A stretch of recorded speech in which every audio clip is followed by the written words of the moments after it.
You are listening to Greg and his friends talk sports. 10 to 20 minutes every day, Greg and his friends are talking about what Central Indiana sports fans are talking about. Every day on the Central Indiana Sports Report. Welcome, Central Indiana sports fans, to the Central Indiana Sports Report for my new daily podcast, Greg and his friends talk sports. I am your host, Greg Mengel, and every day my friends and I talk about whatever Central Indiana sports fans are talking about. And coming up today, Friday, March 20th, 2026, we have NCAA Tournament results from Thursday, and we look ahead to Friday's schedule with our NCAA Tournament fanatic, Grant Shouse. Also have some NAIA scores and a women's tournament preview with emphasis on Hannah Hidalgo and the Notre Dame Fighting Irish, and Michelle's national championship prediction.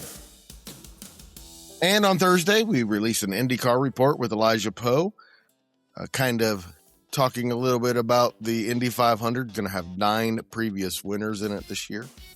And, by the way, Greg, who's driving the pace car for that? Oh, that's Kurt Signetti this year. That is a great choice.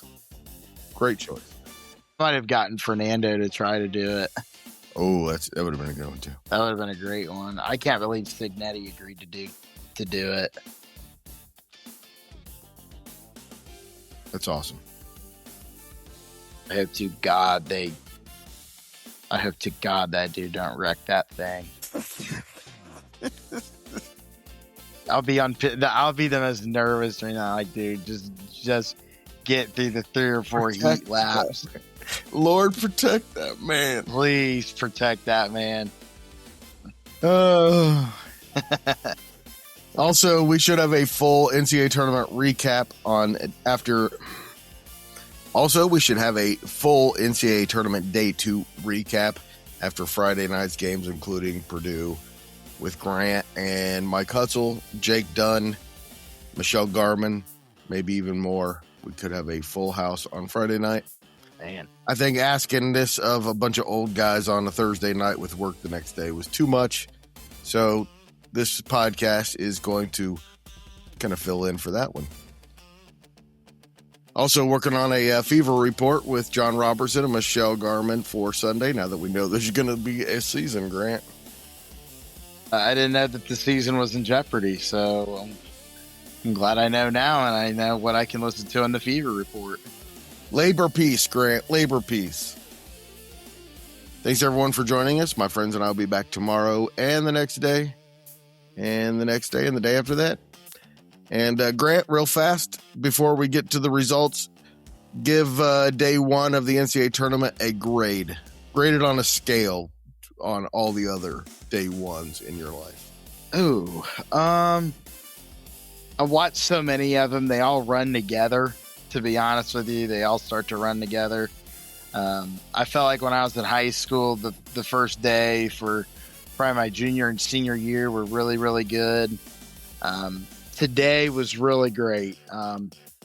If I had to give it a letter grade, I'd give it probably a B+. It was a lot better than last year. Last year was just boring. Kept waiting for it, didn't you? Yeah, I kept waiting for it. It was real chalk. There was like one big first round upset. Already there's been 3 or 4 here today, and potentially a 4th or 5th here with Gonzaga and Kennesaw. If Kennesaw State can come back. I thought today was really good in terms of the quality of games, the quality of matchups. They did a great job with the scheduling and all that. Some real entertaining games, and I think the one that really had people's attention was the High Point, Wisconsin game. Well, then let's start with that one, Grant. High Point with the first upset of the tournament on Thursday afternoon, beating 5-seed Wisconsin 83-82, and it'll be High Point against Arkansas on Saturday in Portland. 4-seed Razorbacks blew by Hawaii 97-78. And by the way, Grant will have times for Saturday's games on tomorrow's show.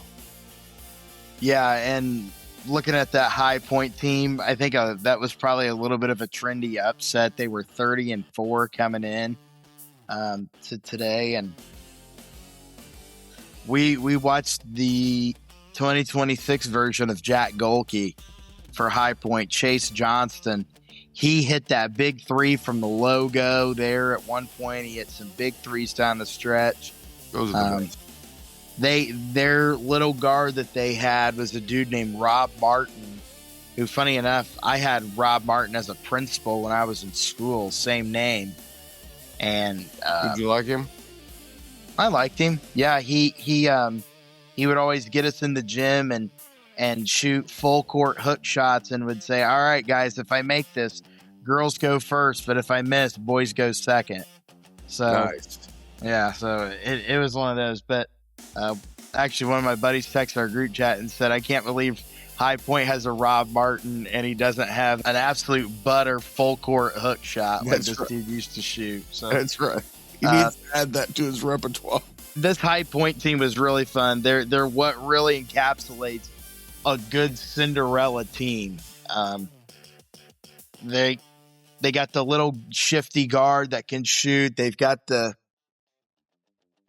guy that can pull up and shoot from anywhere and get hot. They've got other good role players on their team. They got a fiery coach that brought a lot of passion and energy into the tournament.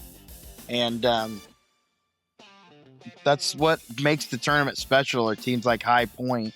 And they're what makes this tournament memorable and what we're talking about here. Quick hat tip to my sister-in-law who picked High Point to win the national championship, and I laughed at it. And who knows? Just 5 more. She's sitting pretty good in the driver's seat right now. That's right. I thought she was going to lose her national championship right off the bat. No, sir. And by the way, hat tip to my mother-in-law, known as the Queen of Brackets, Barb McLaughlin.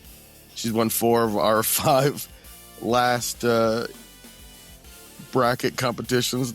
She was 1 game away from winning 5 in a row, and she's in the lead again. Grant. Who'd she pick to win it all this year? Purdue.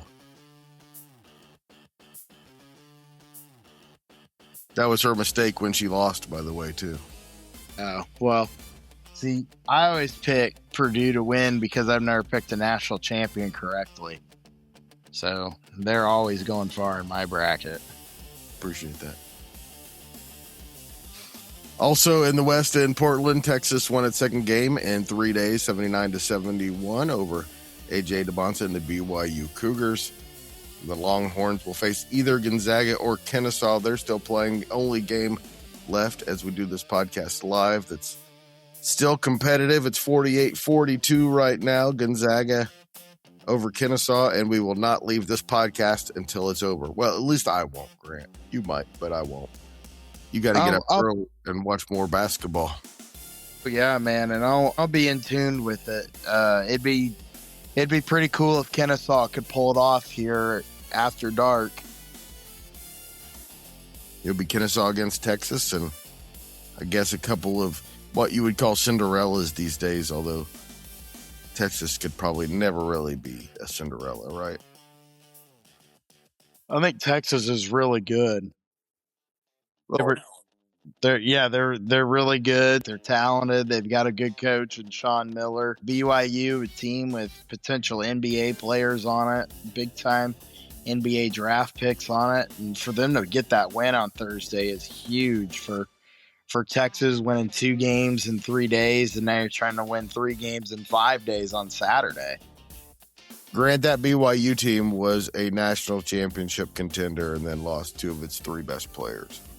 That was the end of that. Yeah. In the East region, in Buffalo, Michigan State and Louisville won and will face each other on Saturday. Louisville held off a late South Florida run in an 83-79 win. Spartans blew out North Dakota State 82-67. And so far, Grant, the Big Ten's look pretty good. They have, other than the Ohio State. In the Big Ten. Yeah, other than Ohio State and Wisconsin, the Big Ten did pretty well on Thursday. Obviously, still a lot to go here, but Michigan State played well.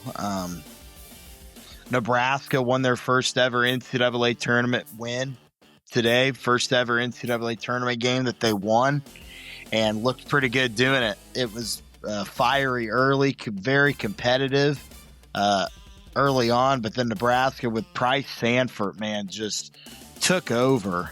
Illinois looked great tonight as well. They're a really talented team that could go deep into this tournament, and I'm glad the Big Ten was able to get some big wins today, and hopefully try to get some tomorrow, minus one particular team. But pretty nice day for the conference so far.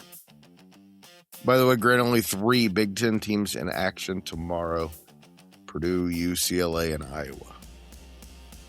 I'd be all right with UCLA and Iowa winning. They'll be in competitive games. I hear you, and I may or may not be flipping you off on the other side of the microphone. And no wonder your camera's off. My camera's off tonight. It sounds like you're typing now, so you must be typing with one hand. I'm making notes for the show, Grant. There are games going on.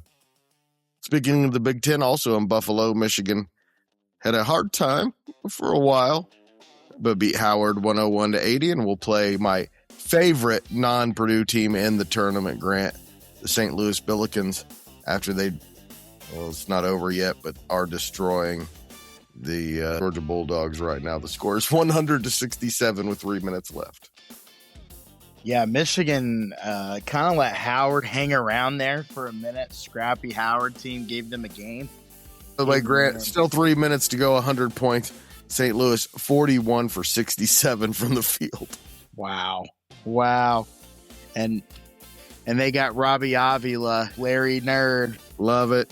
Or Milt Chamberlain, Kareem Abdul-Jabbar. Not Kareem, just Kareem Abdul-Jabbar. So that is a really nice St. Louis team. Josh Schertz, who came over from Indiana State, probably could have had Indiana State in the tournament a couple years ago, and were just left out of the tournament after losing to Darren and Tucker DeVries at Drake in the Missouri Valley Conference tournament. And they ended up getting Indiana State in the NIT and ended up falling short in the championship, and then moved on to St. Louis, where now they're in the tournament and blowing out the Georgia Bulldogs already. And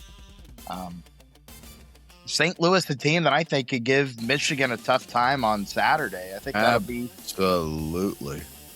be a really interesting game, and we'll have a lot of people tuned in trying to see what Larry Nerd can get done there for the Billikens. This is the kind of game that makes the tournament, and I really think St. Louis might win this game. You really think so? I really think so. I don't want to go as far to say as they will win this game, but I think that they'll compete, and they will present challenges that Michigan will have to try and navigate. I did pick St. Louis in my bracket. In the South End, Greenville, Duke overcame an 11-point halftime deficit and beat 16 seed Siena 71-65. Duke, Grant, will face TCU, a 66-64 winner over Ohio State. The Buckeyes could not overcome a 15-point halftime deficit. Yeah, Duke, obviously nobody roots for Goliath, right? Like I know you're sitting there, and I know, Greg, you picked Duke. I also picked Duke. I'm assuming almost everybody listening probably picked Duke. But if you sit there as a fan and root for your bracket and not for the upset, I'm sorry, but you're a loser. Grant, can I throw a little caveat in there? Sure. If it's this early and you picked them to win it all, I kind of get why you would be at least split about it. It's not going to hurt my bracket. But if you picked them to win it all and it ruins what you really enjoy for 3 weeks and it ruins it the first day, I get it. I do get what you're saying. And I was kind of going in a different direction where Cinderella is fun to root for. Yeah. Especially when it's a 16-1, which, by the way, I know happened in 2018, and I believe also happened in 2023. I was really hoping it would remember happen to Duke, Grant. I really wanted them on that list. It would have been real fitting because Siena didn't play like a 16 seed. They were probably a 14 or 15 in my opinion, but they gave Duke a great game. They led for a lot of the game, and they did not sub until the final seconds of the game when they took someone out and put a new player in to foul, late in the game. They played the entire game with the same five, and you could tell they got fatigued and they were tired and just ran out of gas. And Duke would get the game down to 2 or 3, and then Siena might hit a 3 and put them back up by 5. And then Duke would come down and then back-to-back buckets and tie the game. And Siena may come down and get fouled and hit a couple free throws and go back up by 2, and then Duke would come down and tie the game. So Siena just couldn't get over the hump in the second half. Again, they played great in the first half. They were there. They showed up. I was rooting for them like heck to win that game, but just came up short and unfortunately couldn't pull off the miraculous upset, which is one we'd probably be talking about for years, and a shot to take down the number 1 overall seed in the tournament. But nonetheless, Gary McNamara, probably going to get the Syracuse job, really put on a good audition tape for him to get any job he wants at the Power 5 level by taking a small little 16 seed in Siena and putting them up against the Goliath of college basketball today, and just coming up a little bit short, and had a chance to compete and win the game late down the stretch. Almost. Also, by the way, there's been a lot of almost 16-1s over the years. Yeah, this was one of them. This was, and I feel like not enough people are talking about how Duke really escaped that today. I know it was in the early, I guess it was in the second window. It was earlier in the day, and people kind of stopped talking about it, but it didn't even seem like at the time that people were real concerned or in tune with it. A 16 had a 1 on the ropes there for a majority of the entire game, the full 40 minutes. It's not like Duke pulled away and won by 12 or 15, won by 6.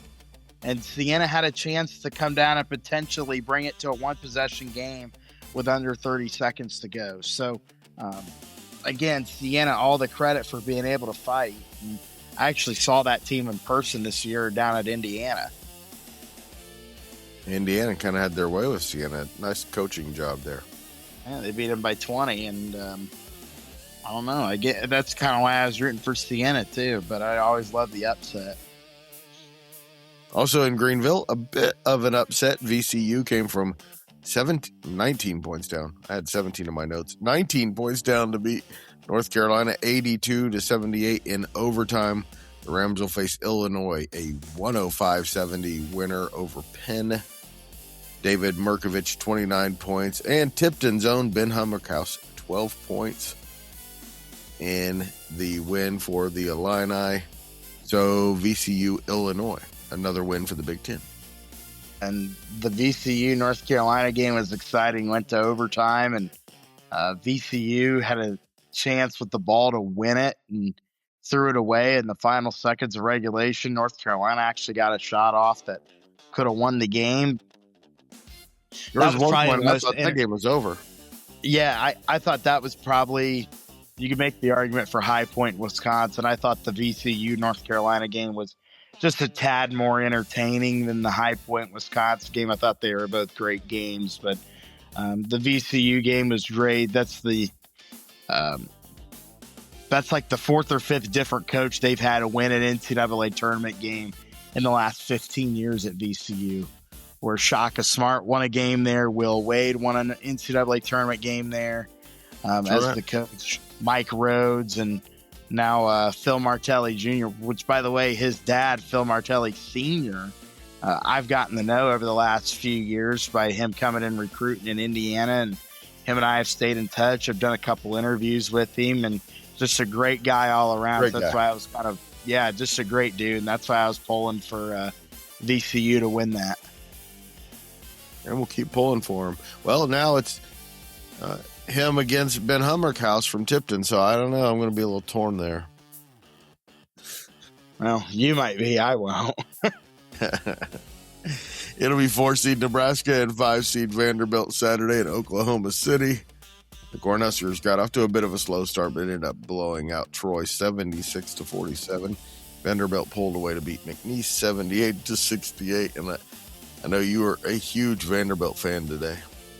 It was going on at the same time as the Duke-Siena game, so I was so in tune to that I really wasn't paying attention to it. Right. And I didn't even really see Oricon on my screen today, so maybe the producers in the NCAA tournament took note and just was like, yeah, whatever, we're kind of done with that. We'll just move on to the next thing. So whatever, go Vandy. It'll be a good game with Nebraska on Saturday. Two of the kind of basement dwellers of college basketball over the years getting together and playing for a chance to go to the Sweet 16. Vanderbilt, I wouldn't call a basement dweller over the years necessarily as much. They have been recently for sure, but Nebraska for sure. Nebraska has never been good that I can remember. Also, on Saturday, it'll be an all-Texas matchup in Oklahoma City. 2-seed Houston, man, do they look good, against 10-seed Texas A&M after the Aggies beat St. Mary's 63-50. And let me find the final score of the Houston game. It was a lot to a little. 78-47. Grant, I think Houston, one of three teams that can win the national championship, and I think they're all from the Big 12. I 100% agree with you. Arizona, Iowa State, and Houston, I'm assuming, are the three you're talking about, right? Correct? Absolutely. And Houston is just a juggernaut, and they put that on display tonight against Idaho. It was never a game, and Kelvin Sampson had them dudes for Houston ready to go, just like he does every March. I wouldn't be shocked if they got to Indianapolis and won the rematch against potentially Florida in the Elite Eight if both teams were to get there. And Houston is a fun team to watch, man. And the tagline for them, for John Rothstein, is Houston basketball, no mercy. They defend at a high level. They play the game at a high level, a lot of intensity, and you always see that in the tournament from them. Grant, any team today move from your non-contender to contender list? I don't know. I think the list kind of still stays the same through day one. Go on there, maybe. Yeah. I guess if there was one, that probably would be Illinois, just the way they shot the ball against Penn. They scored over 100 on them today. And a team to look out for I was impressed with today was Arkansas. Darius Acuff's really good. Trevor Brazil. They've got some great athletes. You pair that with the mastermind coaching of John Calipari. I wouldn't be shocked if Arkansas doesn't maybe get to the Elite Eight in that region. If they could potentially take down Arizona in the Sweet 16, it'll be a tall task, but Arkansas, I think, has got the roster to be able to do that. Here's the good news. You get to wake up and do it all again on Friday. That's my favorite part about Thursday of the tournament, is sitting there and you're like, man, I don't want this to end. And then you're like, well, it doesn't really have to end. We're going to do this all again tomorrow, so I can't wait. That's right. And it starts at 12:15 on CBS, Kentucky against Santa Clara in St. Louis. And Grant, every time a team beats Kentucky in the NCAA tournament, I am obligated to buy that team's t-shirt. So I might be getting a Santa Clara t-shirt this year. Every time Kentucky gets beat in the tournament, an angel gains its wings, Greg. That is correct. 12:40 in Tampa on True TV, whatever that is. In the Midwest, it's Texas Tech against Akron. Any chance of an upset there? I think so. With JT Toppin for Texas Tech being hurt and probably not playing in that game, Akron, a team that got overlooked in the MAC this year because of the success of Miami, Ohio. They're also a legit team there, Akron. I wouldn't be shocked if they don't pull the 12-5 upset once again. Two teams that Purdue blew out right at the same time, part of the schedule. 1:35, Arizona against Long Island and San Diego. That's on TNT and in the West region, and we are not going to have an upset in that one. Yeah, but that is the Iced Tea Bowl. I didn't even notice that. That's awesome. Yeah, Arizona sweet tea and Long Island iced tea, man. We got the Tea Bowl. That is fantastic. 1:50, it's your team, the Wright State Raiders against the Virginia Cavaliers in Philadelphia. That's on TBS. Grant, can they do it? I don't know. Virginia is really, really good. I think in a lot of brackets over the years, that Virginia team is arguably probably the best 2 seed in the tournament. This year, they're a 3, just because of the influx of really good teams this year in the country. And they're really talented. Wright State's going to have their hands full. I'll tell you what, Greg, if they can get big play out of Jeffersonville's Michael Cooper, I like their chances, man. They're going to have their work cut out for them against Virginia. But if the former Red Devil and Michael Cooper can get it done and have a good game like he did in the Horizon League Championship, then we could be talking about Wright State as a 14-3 and an upset. That's right. That's my neighbor, Grant. 2:50 on CBS in St. Louis. It's my pick to win the national championship, Grant. Iowa State against Tennessee State. 3:15, Alabama against Hofstra in Tampa. That'll be interesting because Alabama will be without Aiden Holloway, one of their starters and better players. He was arrested earlier this week on drug charges. So without him, you don't know how that team kind of responds and how they're going to be able to rally around each other and get regrouped for that game in Tampa. So maybe look for Hofstra to pull that out. I still think Alabama will have enough gas in the tank and the firepower to be able to get it done, but don't sleep on the Hofstra pride. Grant, that's not the first time that happened in Alabama, like right before the NCAA tournament. Yeah, this is a little different. I think the last guy they had, they suspected him of actually murdering someone. Right, exactly. It's way different. So, this is way different. Thankfully, way different. 4:10, Villanova against Utah State. That should be a really good game in San Diego on TNT. I like Utah State in that game, Greg. They played at a great level all year long, and we'll be interested to see how they do against Villanova. I like Utah State as well as Villanova team not playing well at the end of the year. 4:25, it is America's team, the Miami Redhawks against Tennessee in Philadelphia on TBS.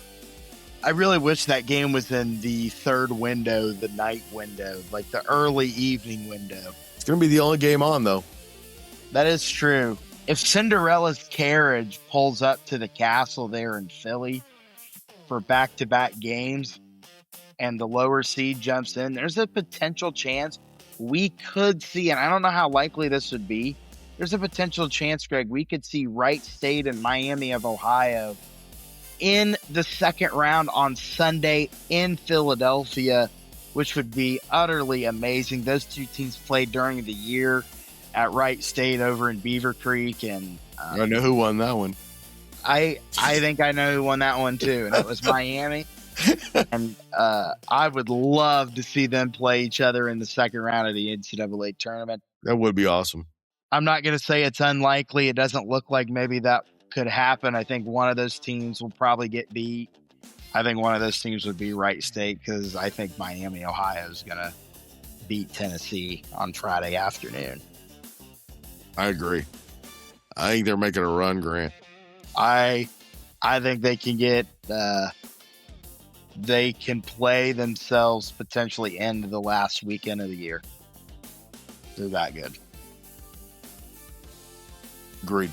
6:50, Clemson against Iowa, and a game that should be very competitive. That's in Tampa in the South region. That'll be a fun one. The 8-9s are always a toss-up. That's one that people debate back and forth about when they're filling out their bracket. But man, doesn't that sound just like the Citrus Bowl? Something like that. Iowa Clemson, the Outback Bowl. That's something that would be played in a bowl game at the Buccaneers Stadium on like New Year's Eve at 12 o'clock in the afternoon. That is correct. Clemson and Iowa. That's exactly what that is.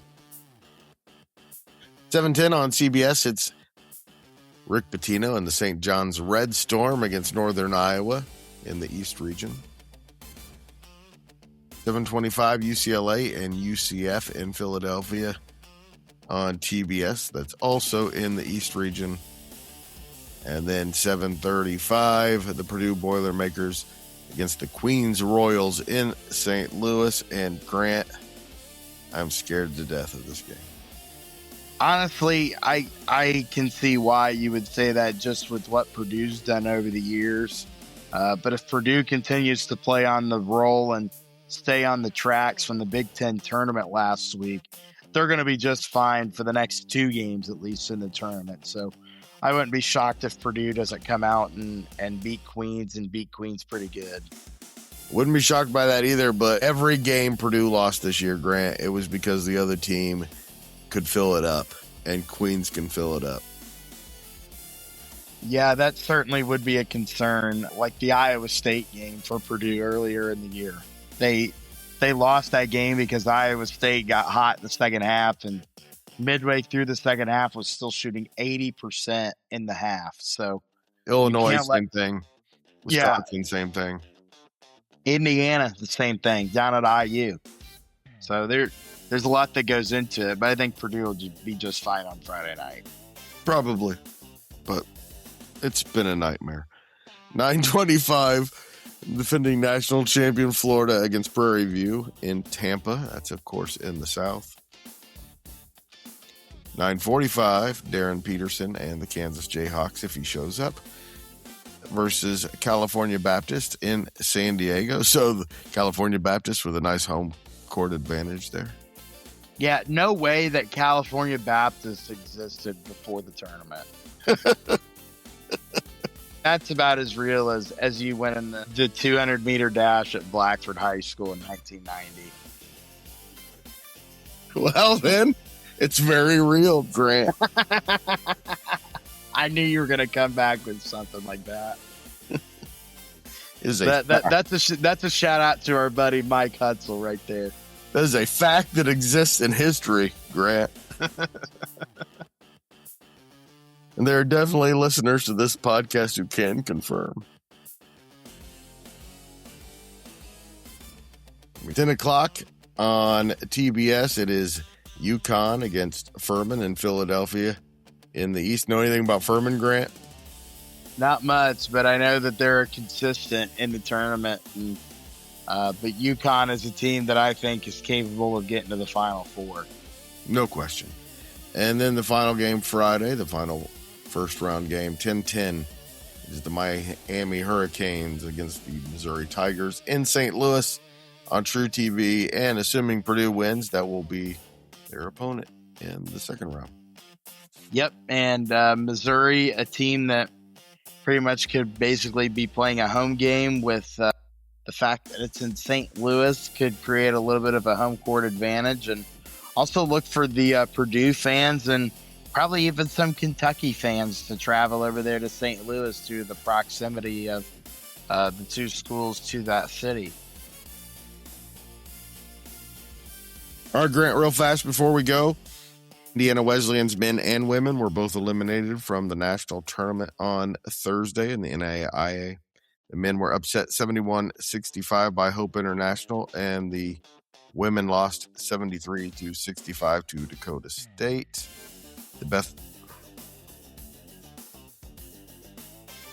Also in Kansas City on Friday, number 2 Grace plays number 17 Cumberland's Kentucky at 1. It's the first game of 4 in Kansas City on Friday.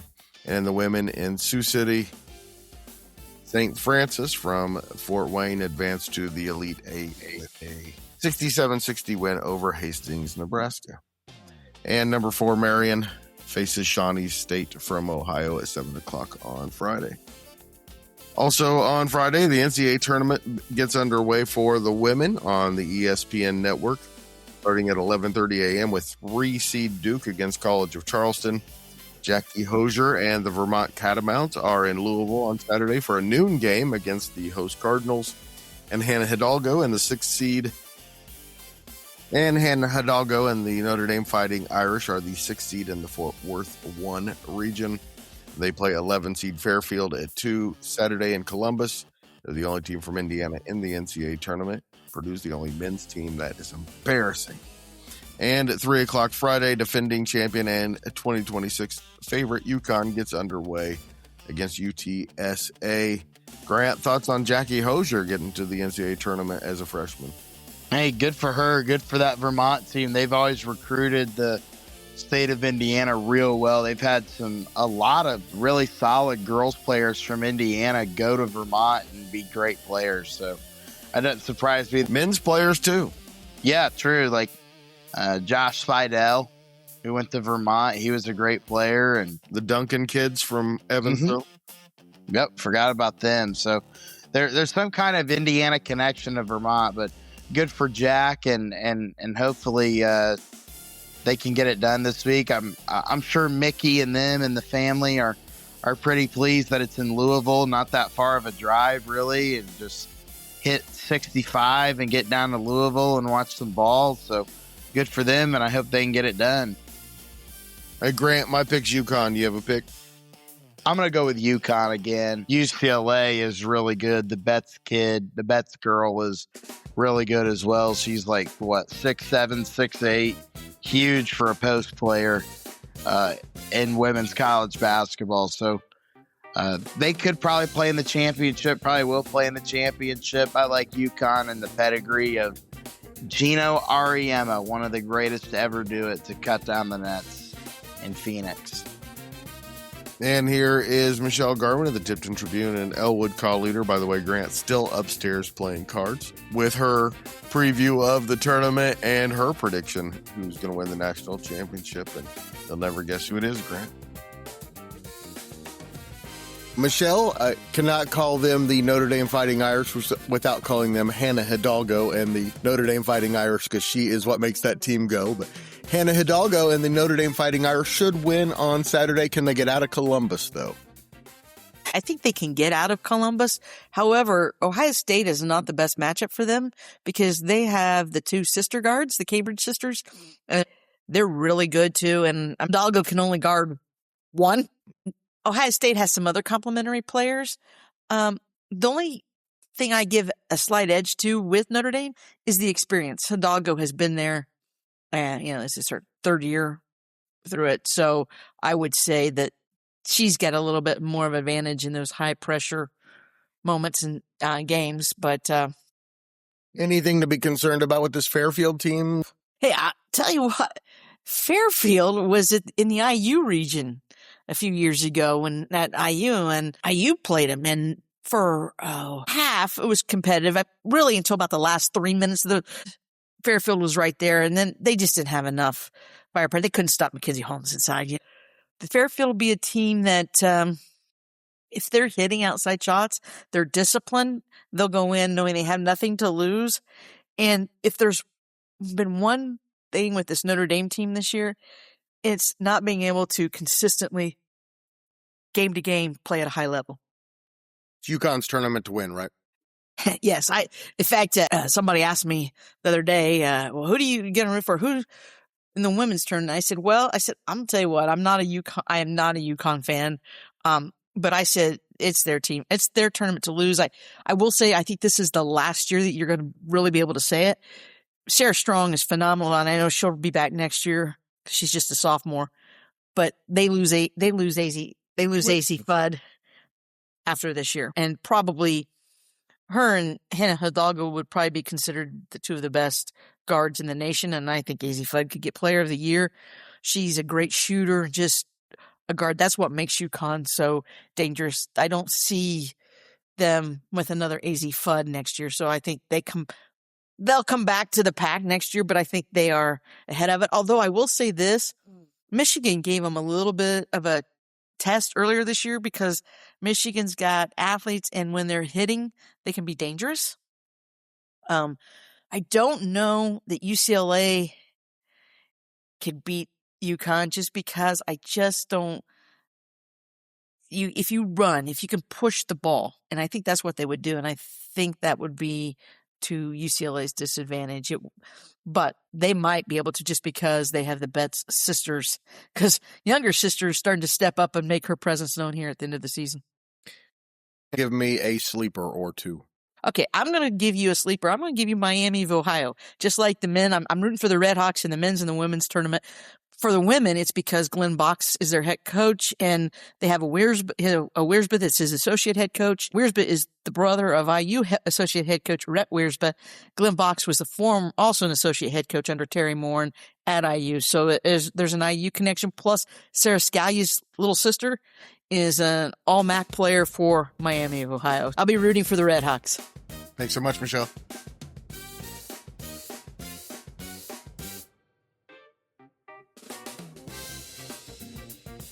By the way, Gonzaga did hold on to win the final game of the night. That final score was, Grant? 73-64. Gonzaga held on to win by 9 despite the scare from a scrappy Kennesaw State team. And coming up on tomorrow's show, we're planning on having Blackford head coach Aaron Daniels to talk about Lapel and Oak Hill at the Muncie Semi-State.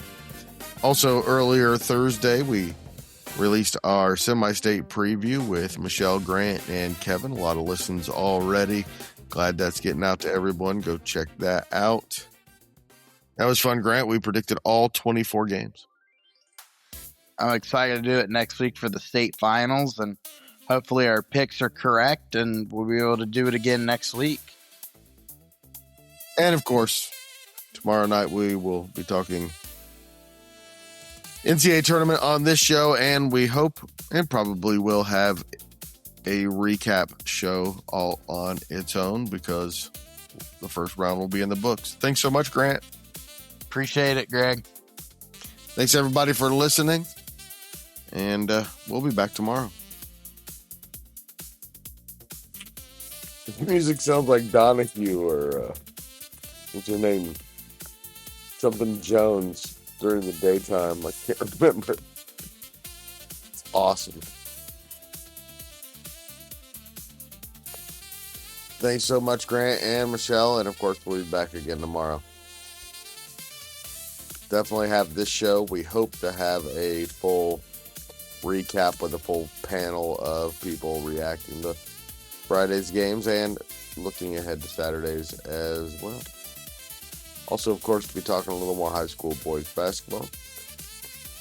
I'd like to talk to Blackford head coach Aaron Daniels, who's played half of the teams at the Muncie Semi-State. Thanks, everyone, for listening. Please come back tomorrow. The Central Indiana Sports Report is a product of ITG Media, and I love Susie.